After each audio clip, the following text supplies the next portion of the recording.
안녕하십니까? 잘 지내셨어요? 오늘은 투명한 가림막을 설치했어요. 잘 보여요?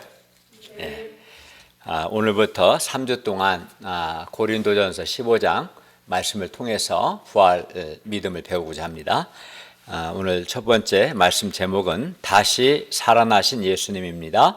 요절 고린도전서 15장 3, 4절을 읽겠습니다. 3, 4절 시작. 내가 받은 것을 먼저 너에게 전하였으니 이는 성경대로 그리스도께서 우리 죄를 위하여 죽으시고 장사하시는 바 되셨다가 성경대로 사흘 만에 다시 살아나사. 기도하겠습니다.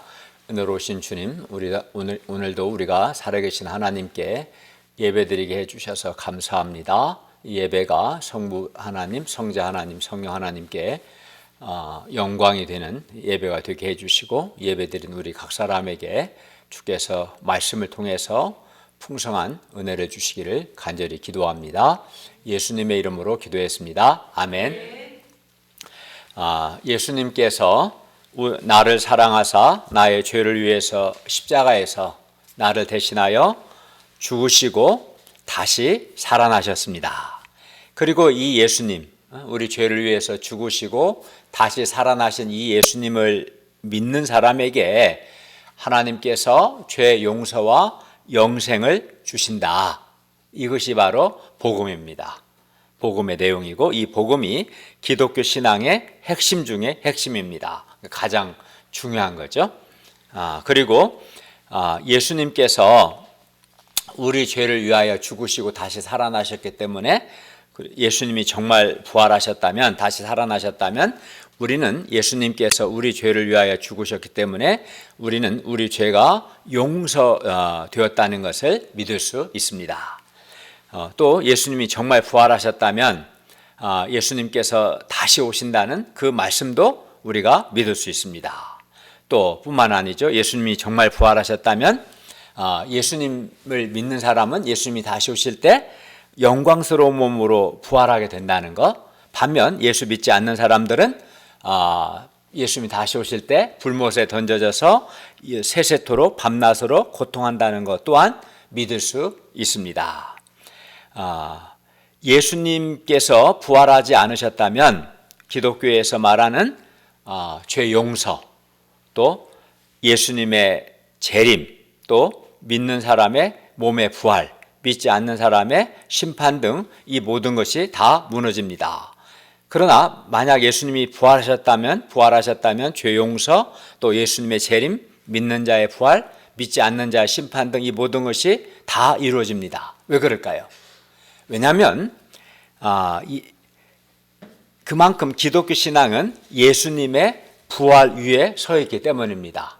그러니까 예수님이 우리 죄를 위해 죽으시고 다시 살아나셨다, 부활하셨다.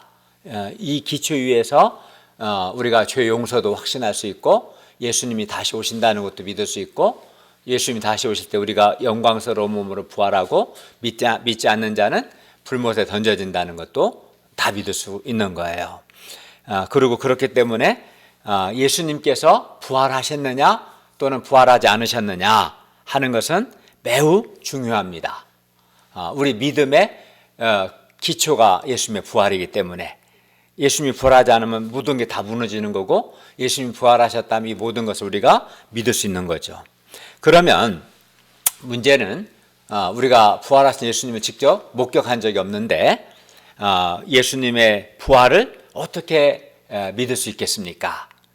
오늘 말씀을 통해서 우리가 예수님의 부활을 직접 목격하지는 않았지만 우리가 어떻게 예수님의 부활을 믿을 수 있는가 배울 수 있기를 기도합니다. 그리고 예수 그리스도의 복음이 뭐랬어요? 복음이라는 말 자체는 기쁜 소식이에요. 뭐가 기쁜 소식이에요? 예수님께서 나를 사랑하사 나의 죄를 위해 죽으시고 다시 살아나셨다는 것. 이게 기쁜 소식이고 복음인데 이 예수 그리스도의 복음을 굳게 붙드는 가운데 현재적으로 구원의 능력과 구원의 은혜의 풍성함을 누릴 수 있기를 바랍니다. 1절을 우리 한번 읽어볼까요? 다시 1절 시작. 형제들아, 내가 너희에게 전한 복음을 너희에게 알게 하니 이는 너희가 받은 것이요 또 그 가운데 선 것이라. 예, 사도 바울은 고린도 신자들에게 그가 이미 전한 예수님의 죽으심과 부활의 복음을 다시 알게 하고자 합니다. 근데 이 복음은, 바울이 다시 알게 하고자 하는 이 복음은 그들이 이미 받은 것입니다. 또 그 복음 가운데 이미 그들은 서 있습니다. 그러면 바울은 왜 그가 이미 전한 복음을 다시 알게 하고자 하는 것일까요? 요즘 애들은 같은 말을 두 번 하면 싫어하는데, 바울은 이미 전했던 복음을, 새로운 복음이 아니에요. 이미 전했던 복음. 예수님께서 우리를 사랑하셔서 우리 죄를 위해 죽으시고 사흘 만에 다시 살아나셨습니다. 이것이 바울이 전했던 복음인데, 바울이 이미 전했던 복음을 바울이 왜 또 다시 전하고자 하는 걸까요? 다시 알게 하고자 하는 걸까요? 그 이유는 고린도 교회 신자들 가운데 바울이 전한 복음을 굳게 지키지 않고 헛되이 믿는 자들이 있었기 때문입니다. 2절을 같이 읽겠습니다. 2절 시작. 너희가 만일 내가 전한 그 말을 굳게 지키고 헛되이 믿지 아니하였으면 그로 말미암아 구원을 받으리라. 네, 그냥 여기 믿는다는 게 있고 여기는 헛되이 믿는다는 말이 있는데, 여기서 헛되이 믿는다는 것은 헛되이 믿었다. 우리가 어떤 걸 했는데 이렇게 잘못했으면 저도 열심히 가령 무슨 예가 좋을까요? 갑자기 생각이 안 나는데, 가령 시험 공부를 하는데 시험 범위. 그렇죠. 아주 좋은. 그래요. 이제 중간고사나 기말고사가 있어요. 열심히 했는데 시험 범위가 아닌 것을 해버린 거예요. 그러면 그 공부는 열심히 하긴 했지만 헛되이 한 거잖아요. 그러니까 시험하고는 아무 직접적인 연결이 관계가 없는 거, 헛되이 한 거죠. 그것처럼 여기서 헛되이 믿는다는 것은 예수님을 믿는다고 믿긴 믿어. 했는데 예수님의 부활은 믿지 않는 것을 의미합니다. 예수님의 부활을 믿지 않으면 그건 헛되이 믿는 겁니다. 우리가 예수님을 믿는다는 것은 아까 말씀드린 것처럼 예수님께서 우리를 사랑하셔서 우리 죄를 위해서 죽으셨고 또 다시 살아나셨다. 예수님의 부활을 믿는 겁니다. 그러므로 예수님의 부활을 믿지 않으면 그것은 예수님을 헛되이 믿는 것, 즉 예수님을 믿지 않는 것과 같은 겁니다. 그런데 우리가 예수 그리스도의 복음을 굳게 지키지 않거나 헛되이 믿을 수 있습니다. 여기 이 두 가지가 문제가 돼요. 고린도에서. 첫째는 이미 복음을 받았지만 또 그 가운데 섰지만 예수 그리스도의 복음을 굳게 지키지 않는 것과 복음을 헛되이 믿는 것이 문제가 됐어요. 예를 들어 말로는 예수님의 십자가의 죽으심과 부활을 믿는다. 이게 복음을 믿는 거죠. 라고 말하지만 실제 삶에서는 복음을 굳게 붙들지 않을 수 있어요. 그 결과 그러니까 복음을 굳게 지키고 굳게 붙들라는데 굳게 지키거나 붙들지 않을 수 있어요. 그러면 그 결과 복음의 능력이 나타나지 않고 또 그 사람에게 복음의 능력이 나타나지 않고 또 그 사람은 복음에 합당한 삶을 살지 않게 되는 거예요, 사실은. 그래서 이런 사람은 복음을 통한 구원의 능력과 구원의 은혜, 그러니까 내가 복음을 굳게 지켜야 돼요. 복음을 굳게 붙들어야 하는데 복음을 굳게 지키거나 굳게 붙들지 않으면 복음을 통한 구원의 능력, 구원의 은혜, 그 뭐가 있겠어요? 예를 들어서 죄 용서의 은혜, 예수 믿는 자에게 죄 용서를 주시니까 이게 이제 구원의 은혜, 구원의 능력이겠죠.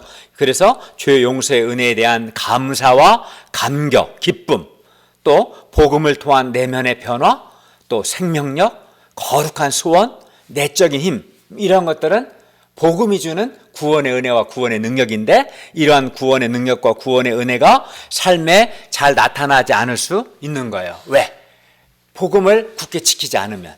복음을 예수 믿는다고는 하지만 현재적으로 복음을 굳게 지키거나 굳게 붙들어야 하는데 그러지 않으면 이러한 구원의 능력, 구원의 은혜가 삶 속에 나타나지 않을 수 있어요. 그리하여 겉으로 볼 때 예수 믿는다고 아무리 말을 해도 불신자들의 삶과 크게 구별되지 않을 수 있습니다.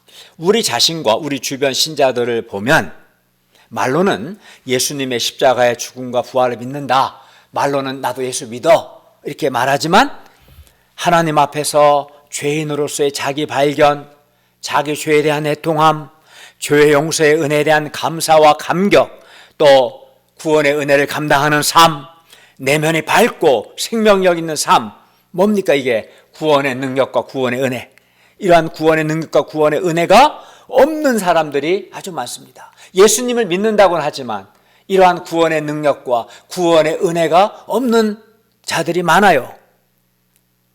왜 그러겠어요? 한번 이런 사람 이렇게 그의 삶에 이런 구원의 능력과 구원의 은혜가 나타나지 않는 이런 사람을 보면 야, 이 사람 정말 구원받은 사람 맞을까? 예수 믿는다고 하는데 구원받았다 하는데 실제 삶에는 구원의 능력도 구원의 은혜가 보이지가 않아요. 그래서 이 사람이 정말 신자 맞는가? 심지어 의심스러운 사람도 있습니다. 그러면 예수님을 믿는다고 하면서 왜 이렇게 사는 걸까요? 여기 두 가지 이유가 있었어요. 처음부터 아예 예수 믿지 않았거나 중생하지 않았거나 또는 예수 믿긴 믿는데 그들이 지금 현재적으로 예수 그리스도의 복음을 굳게 지키지 않기 때문에 그렇습니다. 예수 그리스도의 복음을 굳게 지킬 때 구원의 능력과 구원의 은혜가 나타나는데 현재 과거는 믿었을지 몰라도 현재 복음이 뭐예요? 예수님이 우리를 사랑하셔서 우리 죄를 위해서 우리 대신에 십자가에 죽으시고 다시 살아나셨다는 이 복음을 현재적으로 굳게 지키고 굳게 붙들지 않으니까 구원의 능력과 구원의 은혜가 그의 삶에 나타나지 않는 것입니다. 처음 예수님을 믿을 때만 복음을 지키고 그 후로는 예수 그리스도의 복음을 굳게 지키지 않기 때문에 구원의 능력과 구원의 은혜의 풍성함이 삶에 나타나지 않아요. 그래서 회개도 없고 주님의 구원의 은혜에 대한 감사와 기쁨과 감격이 별로 없고 하나님께 대한 열망과 소원이 없고 복음에 합당한 거룩한 삶이 없는 거예요. 예수 그리스도의 복음을 굳게 지키지 않기 때문에 우리가 예수 그리스도의 복음을 현재적으로 계속해서 굳게 지켜야만 우리는 현재적으로 죄 용서의 은혜에 대한 감사와 감격과 기쁨과 또 하나님께 대한 소원과 은혜를 감당하는 삶, 내면의 변화, 생명력, 내적인 힘과 같은 이러한 구원의 능력과 구원의 은혜의 풍성함을 누릴 수 있습니다. 그래서 현재적으로 예수 그리스도의 복음을 굳게 지키는 것, 복음을 굳게 붙드는 것이 매우 중요해요. 그래야만 구원의 능력과 구원의 은혜의 풍성함을 우리가 누릴 수 있는 겁니다. 다음으로 우리는 복음을 헛되이 믿지 않아야 합니다.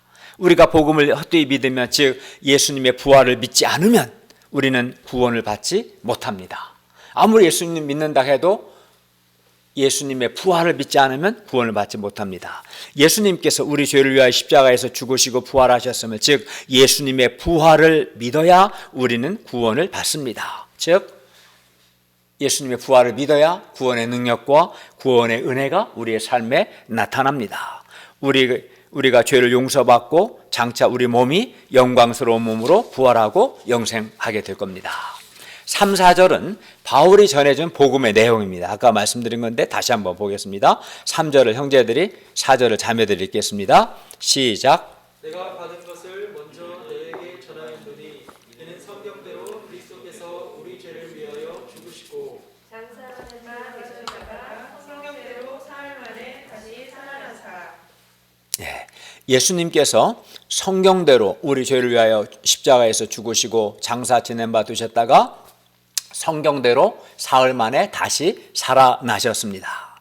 그리고 이것이 복음입니다. 복음의 핵심적인 내용입니다. 첫째, 예수 그리스도께서 우리 죄를 위하여 죽으셨습니다. 3절에 그렇게 돼 있죠? 예수 그리스도께서 우리 죄를 위하여 죽으셨다.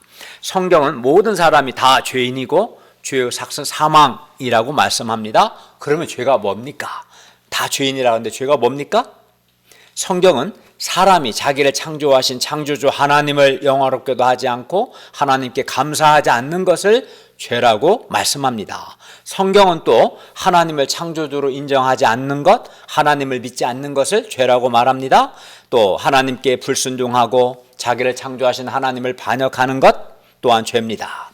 그리고 이러한 죄의 결과 사람들은 모든 불의, 탐욕, 시기, 살인, 분쟁, 사기, 악독이 가득한 자가 되었습니다. 이러한 죄의 결과 사람들은 서로를 비방하고 교만하고 무정하고 무자비한 자가 되었습니다. 이러한 죄의 결과 하나님을 인정하지 않고 하나님을 영화롭게 하지 않고 하나님의 통치를 거부하는 죄의 결과 사람은 이기적이고 자기중심적인 자가 되었습니다. 특히 요즘 N번방 사건을 통해 보니까 하나님을 인정하지 않고 하나님의 다스림을 받지 않는 죄의 결과 많은 사람들이 정욕의 노예가 되고 있습니다. 그리고 죄를 범한 인간은 그것으로 끝나는 게 아니에요. 죄를 범한 인간은 하나님의 진노 아래 있기 때문에 그 마음에 무엇을 해도 참 기쁨과 마음에 참 평화가 없는 것입니다. 하나님의 진노 아래 있는 영혼, 범죄한 자는 하나님의 진노 아래 있고 하나님의 진노 아래 있는 사람은 마음에 참 기쁨과 평화가 없습니다. 뿐만 아닙니다. 마음의 죄의식과 정죄감, 심판에 대한 두려움을 안고 살고 삽니다. 그런데 여기서 또 끝이 아닙니다. 죄는 심각한 거예요. 죄인은 범죄하면 마음에 평안과 기쁨이 없어요. 도리어 죄의식과 정죄감과 심판의 두려움 속에서 살아요. 여기서 끝이 아닙니다. 죄에는 반드시 삭이 있는데 죄의 삭은, 죄의 결과는 사망입니다. 육체와 영혼이 분리되는 것을 첫째 사망이라고 합니다. 그런데 이러한 첫째 사망만 있는 것이 아닙니다. 범죄한 자에게 둘째 사망이 있어요. 둘째 사망. 성경은 그리고 이 둘째 사망에 대해서 이렇게 말해요. 한 번 죽는 것은 사람에게 정해진 것이요 그 후에는 심판이 있으니 그 죽은 후에 있는 심판을 가리켜 둘째 사망이라고 합니다. 또 요한계시록 20장 14, 15절은 둘째 사망에 대해서 그 심판의 구체적 내용에 대해서 이렇게 말해요. 사망과 음부도 불못에 던져지니 이것은 둘째 사망 곧 불못이라. 불못에 던져지는 것이 둘째 사망이라는 거예요. 누구든지 생명책에 기록되지 못한 자는 불못에 던져질 것이다. 불못에 던져지는 것, 이것이 둘째 사망입니다. 그리고 불못에 던져진 자는 세세토록 영원히 밤낮으로 괴로움을 받습니다. 그의 몸이 소멸되지 않고 영원히 밤낮으로 뜨거운 불못 속에 던져져서 괴로움을 받는 것, 이게 둘째 사망입니다. 그러니까 인간이 범죄하면 죽는 것으로 끝나지 않습니다. 이러한 둘째 사망이 우리를 기다립니다. 따라서 범죄한 사람은 하나님의 진노 아래 살다가 사는 동안에 죽은 후에는 불못에 던져집니다. 그리고 이러한 죽음은 죄의 결과입니다. 그러니까 심각한 거예요. 죄는 무서운 거예요. 사는 날 동안은 하나님이 주시는 평안과 기쁨이 없이 살다가 또 죄의식과 정죄감과 심판의 두려움 가운데 살다가 온갖 더러운 죄악들을 행하는 삶을 살다가 죽은 후에는 불못에 던져지는 심판을 받기 때문에 죄는 심각해요. 그런데 우리 인간이 우리의 이 죄 문제를 해결하지 못해요. 그런데 바울은 예수 그리스도께서 이러한 우리의 죄를 위하여 죽으셨다. 예수님께서 이러한 우리의 죄의 용서를 위해서 죽으셨다고 말씀합니다.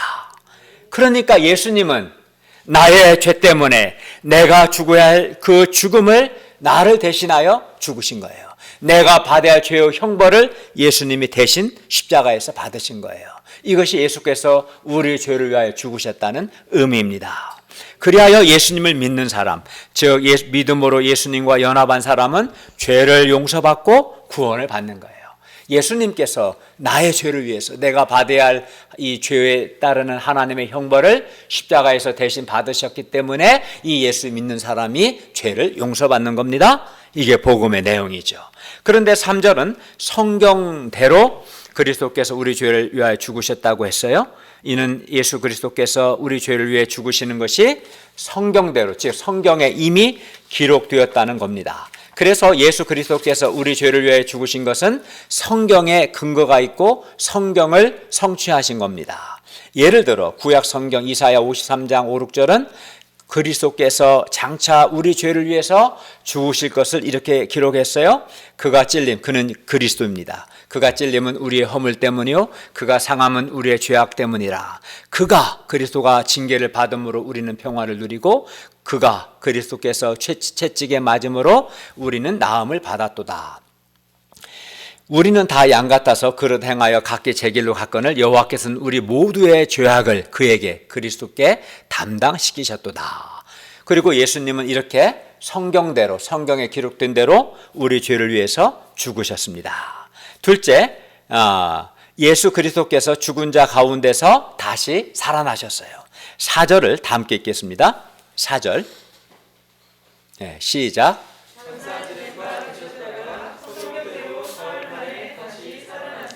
예수님께서 우리 죄를 위하여 죽으시고 장사 지낸 바 되셨다. 것은 장사 지낸 바 된 건 뭐예요? 묻혔다는 거죠.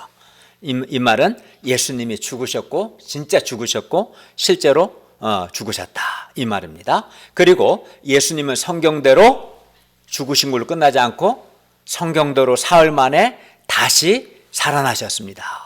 그런데 인류 역사를 보세요. 인류 역사상 어떠한 위대한 인물도 어떠한 탁월한 사람도 죽고 이미 장사 지낸 바 되었다가 매장된 다음에 다시 살아나지는 못했습니다. 그건 불가능하죠. 그러나 예수 그리스도께서는 성경대로 사흘 만에 다시 살아나셨습니다. 그렇기 때문에 죽음을 이기고 다시 살아나신 이 예수님은 어떤 분이에요? 전능하신 하나님이십니다. 그러나 만약 예수님께서 다시 살아나지 않으셨다면 우리는 예수님께서 정말 우리 죄를 위해 죽으셨는지, 그리하여 우리 죄와 우리의 죽음 문제를 정말 해결하셨는지 확인할 수도 또 확신할 수도 없어요.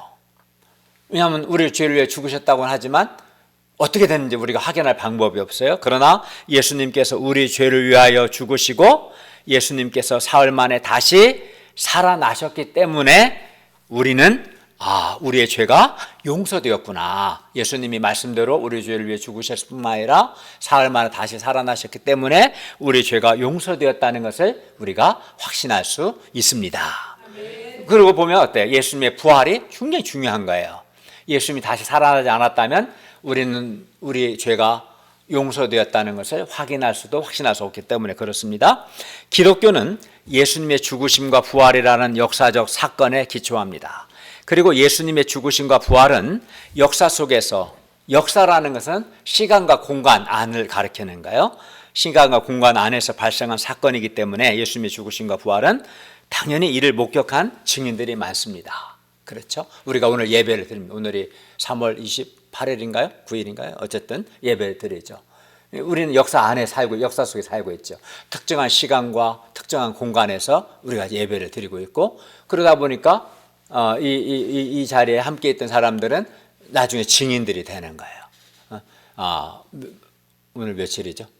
3월 29일 날 9시 40분에 가림막을 통해서 목자님 보면서 메시 예배를 드렸다. 이건 역사 안에서 어떤 특정한 시간 공간 안에서 일어난 사건이기 때문에 당연히 목격자가 있는 게 정상이겠죠. 혼자 있지 않았다면. 그렇죠? 이런 겁니다. 그런데 예수님의 십자가 사건과 부활 사건이 바로 역사 안에서 일어난 사건이었어요. 그러니 당연히 목격한 증인들이 있겠죠. 예수님은 많은 사람들이 보는 가운데서, 정말 수천 명, 수만 명이 보는 가운데서 공개적으로 십자가에 못 박혀 죽으셨어요. 그 사형 집행은 좀 더 객관적인 로마 군인들에 의해서 이루어졌어요. 그래서 예수님의 죽으심 자체에 대해서는 어느 누구도 부정하지 않습니다. 은밀하게 죽으신 게 아니기 때문에 수천 수만의 사람이 보는 데서 공개적으로 십자가에, 그리고 딱 한순간이 아니라 여러 시간에 걸쳐서 죽으셨기 때문에 예수님의 죽으심에 대해서는 누구도 부정하지 않습니다. 문제는 예수님의 부활입니다. 고린도 교회 신자들이나 오늘 우리나, 여기 있는 우리나 부활하신 예수님을 직접 목격하지는 않았습니다. 그래서 예수님의 부활을 믿지 않는 사람들이 있습니다. 그러나 우리가 직접 목격한 것만 우리가 믿습니까? 그렇지 않습니다. 내가 직접 목격하지 않았어도 부활하신 예수님을 목격한 증인들이 있고, 또 그들의 증거가 진실하다면 우리는 예수님의 부활을 믿을 수 있는 겁니다. 자기가 직접 본 것만 믿으려고 하는 것은 다른 사람이 직접 본 것은 인정하지 않으려고 하는 교만한 것이죠. 우리가 지금 2020년에 사는데 2000년 전으로 돌아가서 백투더 과거로 가서 예수님의 죽으심과 부활의 그 현장에 있는 것은 불가능한 일입니다. 무엇보다 하나님의 뜻은 우리가 증인들, 부활하신 예수님을 목격한 증인들의 증거를 듣고 믿는 것입니다. 예수님께서도 요한복음 20장 29절에서 보지 못하고 믿는 자가 복되도다. 그래서 보지 못하고 믿는다는 말은 그냥 보지 못했는데 무조건 믿으라는 게 아니라 보지 못하고 믿는 자라는 말은 내가 보지 못했지만 증인들의 증거, 직접 본 증인들은 있을 거 아니에요? 증인들의 증거를 듣고 믿는 자를 의미하고 이러한 사람이 복되도다고 말씀하셨습니다. 그러니까 우리가 보고 믿을 수는 없어요. 왜? 2000년 전에 이미 과거에 일어난 사건 속으로 우리가 다시 갈 수는 없으니까 우리가 믿을 수 있는 유일한 길은 보고 믿는 게 아니라 보지 못하고, 즉 그 당시에 부활을 목격했던 증인들의 증거를 듣고 믿는 거고, 그 증거가 증인들의 증거가 기록된 것이 성경인 거겠죠. 네. 우리는 그렇게 믿어야겠죠. 그리고 부활하신 예수님을 만난 증인들이 있고 그들의 증거가 진실하다면 우리는 예수님의 부활을 믿을 수 있습니다. 못 믿을 이유가 뭐가 겠어요? 예수님이 부활하셨고 부활하신 예수님을 목격한 증인들이 많고 그들의 증거가 진실하다면 그들의 증거를 통해서 우리는 예수님의 부활을 믿을 수 있는 것이겠죠. 그런데 예수님의 죽으심과 마찬가지로 예수님의 부활도 역사 안에서, 즉 특정한 시간과 특정한 공간 안에서 발생한 역사적인 사건입니다. 그래서 부활하신 예수님을 목격한 증인들이 아주 많습니다.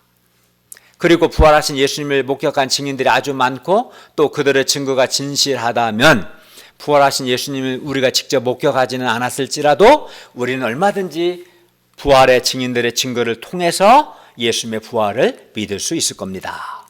그래서 바울은 부활하신 예수님을 목격한 증인들이 아주 많고 부활의 증인들의 증거가 진실하기 때문에 예수님의 부활은 확실하다고 말하는 거예요. 그리고 5절부터는 부활하신 예수님을 목격한 만난 증인들이 얼마나 많은가 그 얘기를 하는 거예요. 왜 그 얘기예요? 너희 고린도 교인들, 너희가 부활하신 예수님을 직접 목격할 수는 없을지라도 이미 부활하신 예수님을 목격하고 만난 증인들이 이렇게 많겠고 이렇게 많고 그들의 증거가 진실하기 때문에 우리가 예수님의 부활을 믿을 수 있는 것이다. 이 이야기를 하려고 부활의 증인들을 이제 말하는 거예요. 그럼 우리 한번 볼까요? 5절, 6절을 한번 봅시다. 5, 6절 한번 같이 읽어볼까요? 5절과 6절 시작.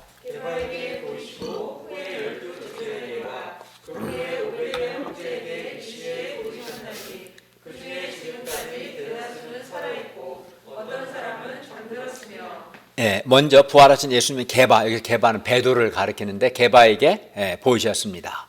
다음으로 부활하신 예수님은 그 후에 12 제자에게 또 보이셨어요. 그 후에 부활하신 예수님은 500여 형제에게 일시에 보이셨습니다. 굉장히 많은 사람들에게 보이셨죠. 우리는 한 11명이 지금 보고 있는데 500여 형제에게 일시에 보이셨어요. 그리고 무엇보다 그 중에 지금까지 대다수는 살아 있습니다. 그러니까 대다수가 살았단 말은 한 300~400명은 여전히 부활하신 예수님 목격한 사람들이 300~400명이 지금도 살아있는 거예요. 바울이 고린도전서를 기록한 연대가 주 55년경이니까 한 그때를 기준으로 한 20에서 25년 전에 부활하신 예수님을 목격한 증인들이 많았던 거죠. 그리하여 그들 중에 대다수가 이제 살아있기 때문에 예수님의 부활의 증인들이 아주 많고 그리고 부활하신 예수님을 만난 이후 그들의 분명하게 변화된 삶을 볼 때 그들의 증거가 진실합니다. 그리고 부활하신 예수님을 만난 부활의 증인들의 증거가 진실하기 때문에 예수님의 부활은 아주 확실합니다. 7절을 보십시오. 부활하신 예수님은 야고보에게 보이셨습니다. 여기서 야고보는 예수님의 형제, 예수님의 동생 야고보를 가리킵니다.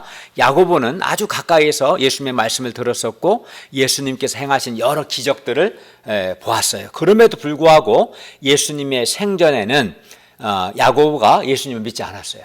그러니까 그는 많은 직접 가장 가까이서 예수님의 말씀을 들었고 예수님이 행하신 여러 이적들을 보고도 그는 믿지 않은 사람이었어요. 그러니까 이 사람은 믿음이 좋은 게 아니라 아주 불신이 강한 사람이었던 거예요. 많은 이적을 보고도 믿지 않았으니까.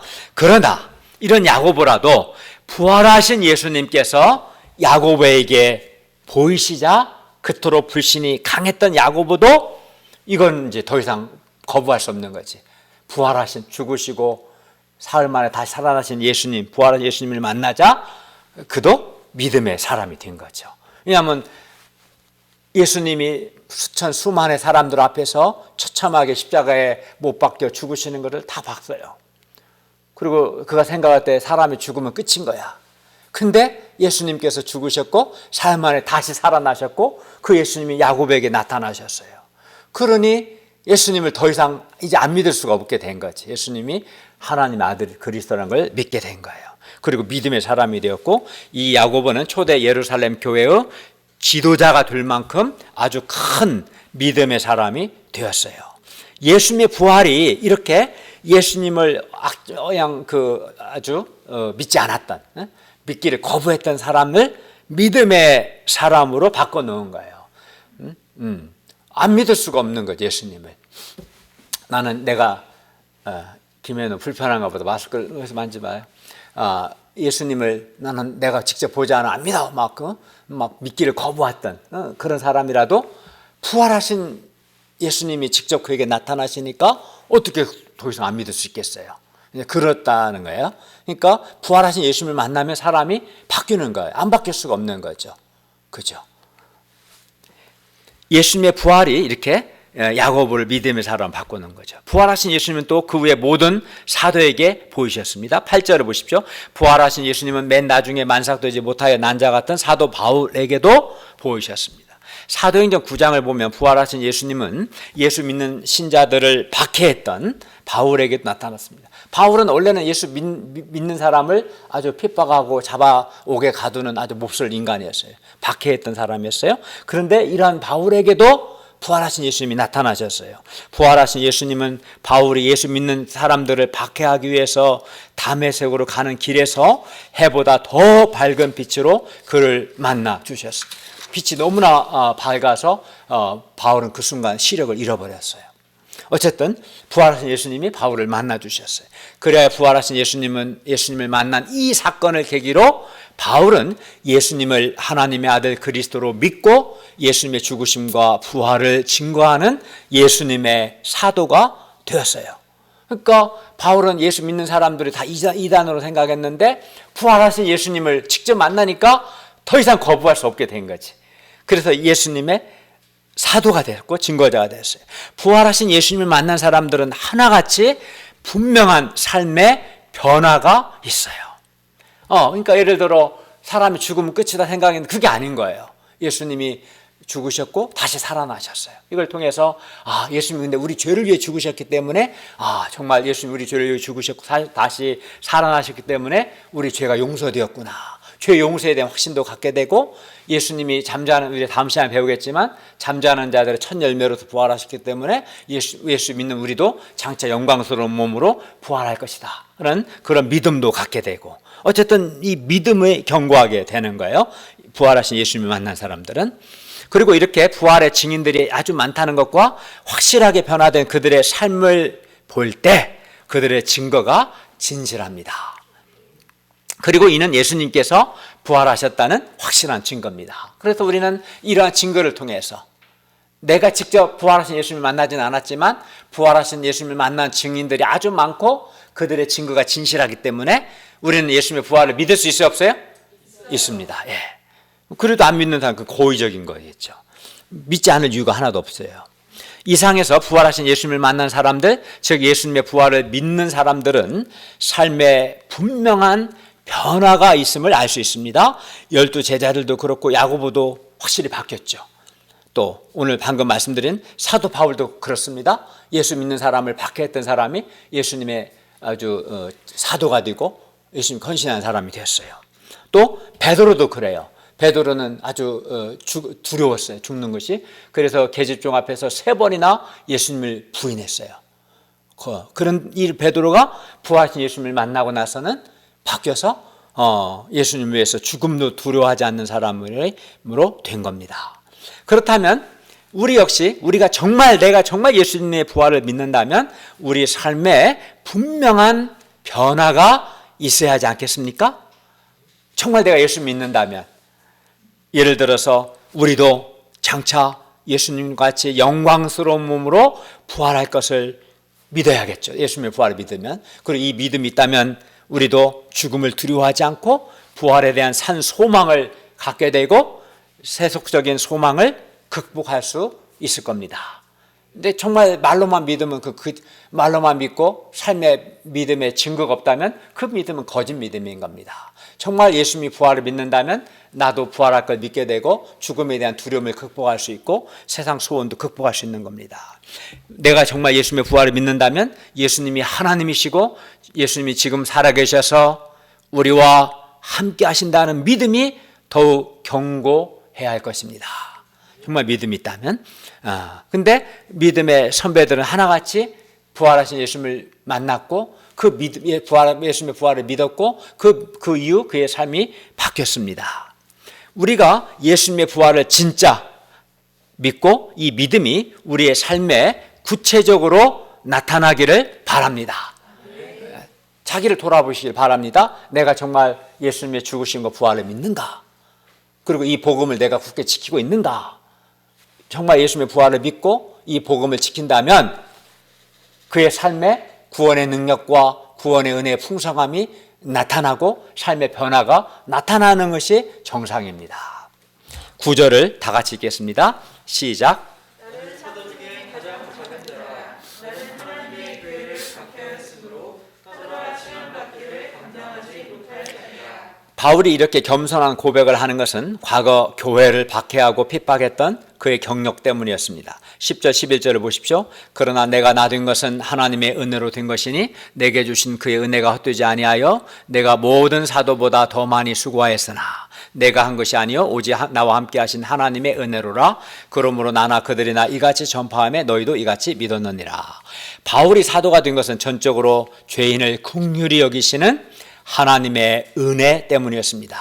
바울은 자기 같은 박해자를 마땅히 심판하셔야 하는데 심판하지 않으시고 구원해 주신 것만도 큰 은혜인데, 그렇죠. 사도로까지 써주시는 주님의 은혜를 생각할 때 주님의 은혜가 너무나 감사했어요. 너무나 감사했어요. 그래야 감사해서 그는 모든 사도보다 더 많이 수고했어요. 나는 예수 믿는 사람을 박해했기 때문에 나는 심판받아 마땅한데 나를 심판하지 않고 불쌍히 여기셔서 구원해 주신 것만으로도 너무나 감사한데 또 사도로 써주시니까 더욱 감사해서 그는 모든 사도보다 더 많이 수고했습니다. 그러면서도 이는 그가 한 것이 아니 오직 그와 함께 하신 하나님의 은혜였다고 고백합니다. 예수님의 부활에 대한 믿음이 이렇게 과거 박해자였던 사람을 주님의 은혜에 감사해서 예수 그리스도의 복음을 위해서 헌신하는 사도로 변화시킵니다. 자연스럽죠. 바울은 10절에서 내게 주신 그의 은혜가 헛되지 아니하여 라고 고백하고 있습니다.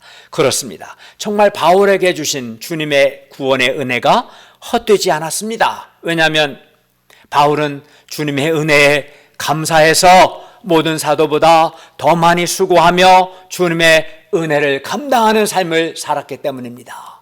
바울이 그런 삶을 살았기 때문에 주님께서 그에게 주신 은혜는 결코 헛되지 않았습니다. 그리고 바울의 이런 삶을 통해서 많은 사람들이 복음을 듣고 구원받는 역사가 일어났습니다. 그런데 사도 바울만 이러한 구원의 은혜를 받은 것이 아닙니다. 우리도 사도 바울과 같이 구원의 은혜를 받았고 또 하나님께 쓰임받는 은혜를 받은 사람들입니다. 그렇다면 그게 사실이라면 우리도 바울처럼 하나님의 은혜를 헛되이 하지 않는 삶을 살아야 하지 않겠습니까? 내게 주신 그의 은혜가 헛되지 아니하여 내가 모든 사도보다 더 많이 수고하였으나 내가 한 것이 아니 오직 나와 함께 하신 하나님의 은혜로라. 이러한 바울의 고백이 우리의 고백이 되어야 하지 않겠습니까? 이 고백이 우리 서유경 목자의 고백이 되어야 하지 않겠습니까? 그렇죠? 우리도 동일한 내가 은혜를 받았다면 내게 주신 그의 은혜가 헛되지 아니하여서 내가 모든 사도보다 더 많이 수고했습니다. 그러나 이것마저도 내가 한 것이 아니고 하나님의 은혜입니다. 이렇게 고백해야 그게 참 진실한 신자일 겁니다. 법정에서는 두 사람 이상의 증인이 있고 그들의 증언이 진실하다면 판사나 배심원들이 자신들이 직접 보지 않았어도 믿습니다. 그렇죠. 어떤 사람이 사람을 죽였는데 그 죽인 현장에 증인들이 5명이 있었어요. 판사나 배심원 그 자리에 없었어요. 그러나 이 5명의 증인들이 있고 그들의 증언이 진실하다면 그 증인들과 그들의 증거를 보고 판사는 배심원들은 믿는 거예요. 당연한 거죠. 그런데 예수님의 부활은 두 사람이 아니라 500명이 넘는 증인들이 있습니다. 게다가 부활하신 예수님을 한 번만 본 것이 아닙니다. 제자들의 경우는 여러 차례 부활하신 예수님을 만났고 부활하신 예수님과 음식도 같이 먹었어요. 갈릴리 바다에서 숯불 바베큐도 해먹고 생선, 물고기 바베큐도 해서 같이 음식도 같이 먹었어요. 또 사도행전 1장 3절에 의하면 부활하신 예수님은 제자들에게 확실한 많은 증거로 친히 살아계심을 나타내서 40일 동안이나 제자들에게 부활하신 예수님이 보이시고 하나님 나라의 일을 말씀하셨어요. 그러니까 잠깐 나타난 게 아니에요. 40일 동안 여러 차례 제자들에 나타나시고 하나님 나라를 가르치시고 음식도 같이 드셨어요. 그리고 부활하신 예수님을 만난 부활의 증인들은 하나같이 변화되었는데 이들의 변화된 삶은 그들의 증언이 진실하다는 것을 말해줍니다. 그러므로 우리는 이제 우리가 직접 부활하신 예수님을 목격하지는 않았어도 부활하신 예수님을 만난 부활의 증인들의 증거를 통해서 예수님께서 우리 죄를 위해 죽으셨고 다시 살아나셨음을 확신할 수 있습니다. 그리고 예수님께서 부활하신 것을 통해서 예수님은 우리 죄를 위하여 죽으시고 다시 살아나셨음을 통해서 우리는 뭘 또 확신해야 합니까? 우리는 예수님께서 이렇게 우리 죄를 위해 죽으시고 다시 살아나신 것을 통해서 우리 죄가 용서되었다는 것, 또 예수 그리스도 안에 있는 자에게는 결코 정죄함이 없다는 것을 확신할 수 있습니다. 또 우리는 또 예수님 안에서 우리도 장차 예수께서 다시 오실 때 재림하실 때 썩지 않고 영광스러운 강한 몸으로 부활할 것을 소망하고 확신할 수 있습니다. 죽는 시기와 죽는 형태가 다 다를 뿐 우리는 언젠가는 반드시 다 죽습니다. 지금도 수천, 수만, 수십만의 사람들이 매일 각종 사고나 또는 질병으로 죽고 있습니다. 하루에 죽는 사람 인구가 수십만이 넘습니다. 전 세계적으로 합쳐보면. 코로나19로 죽은 사람이 이미 수천 명이 넘습니다. 그리고 죽음 앞에서 인생은 누구나 슬프고 또 허무하고 두렵습니다. 그 죽음은 예외가 없습니다. 이런 우리에게 진정한 위로와 진짜 소망이 뭐가 되겠어요? 장차 영광스러운 몸으로 부활하게 되는 것, 이것이 우리의 진정한 근본적인 위로와 소망이 될 것입니다. 결론입니다. 이상에서 우리는 예수님의 부활이 얼마나 중요하며 우리가 어떻게 예수님의 부활을 믿을 수 있는가를 배웠습니다.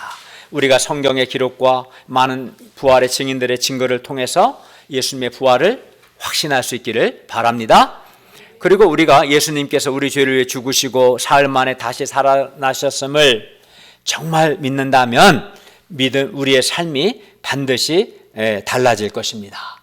우리 삶의 구원의 능력과 구원의 은혜의 풍성함이 나타날 겁니다. 첫째, 예수님의 부활을 정말 믿는 사람은 예수님께서 나를 사랑하사 나의 죄를 위해서 나 대신 십자가에 죽으시고 부활하신 것을 믿기 때문에 죄의식이나 정죄감으로 고통하지 않고 오히려 죄사함의 은혜를 풍성하게 누릴 겁니다. 둘째, 예수님의 부활을 정말 믿는 사람은 바울과 같이 주님의 구원의 은혜에 감사하고 감격해서 반드시 구원의 은혜를 감당하는 삶을 살려고 할 것입니다. 사도 바울과 같이 주님을 위해서 더 많이 수고하고 은혜를 감당하는 삶을 살려고 할 겁니다. 그렇지 않겠어요? 정말 예수님이 우리 죄를 위해 죽으시고 다시 살아나셨음을 믿는다면 이 주님의 구원의 은혜에 감사해서 은혜를 감당하는 삶을 살려고 할 것입니다. 그리하여 그런 삶의 결과 그리고 더욱 내적으로 밝고 생명력 있고 또 내면도 변화되고 성장하며 열매도 맺게 될 것입니다. 셋째, 예수님의 부활을 정말 믿는 사람은 부활의 증인들처럼 장차 영광스러운 부활에 대한 믿음과 소망 가운데 살 겁니다. 그리하여 세상 소망에 마음을 빼앗기거나 세속적인 삶을 살지 않고 거룩한 삶을 살고 주님의 일에 더욱 힘쓰는 삶을 살려고 할 겁니다. 그 시험 범위가 아닌데 열심히 공부하려는 어리석은 사람 어디 있겠어요? 금방 살아 없어질 세상 것에 소망 두지 않고 영원한 것을 소망하며 살려고 할 겁니다. 그러므로 우리가 성경의 기록과 부활하신 예수님을 만난 500명이 넘는 부활의 증인들의 증거를 통해서 예수님의 부활을 믿고 또 부활의 믿음에 합당한 삶을 살 수 있기를 바랍니다. 무엇보다 예수님의 죽으심과 부활의 복음을 굳게 지킴으로 현재 구원의 은혜와 구원의 능력이 우리 삶에 나타나기를 바랍니다. 기도하겠습니다. 은혜로우신 주님, 오늘 말씀을 통해서 예수님께서 우리 죄를 위해 죽으시고 다시 살아나셨음을 배우게 하셔서 감사합니다. 우리가 이 복음을 굳게 지키는 가운데 현재적으로 죄 용서의 은혜와 또 죄 용서의 은혜에 대한 감사와 감격, 또 은혜를 감당하는 삶, 거룩한 소원, 변화된 삶과 같은 구원의 능력과 구원의 은혜가 풍성히 나타나게 해 주시기를 간절히 기도합니다. 예수님의 이름으로 기도했습니다. 아멘.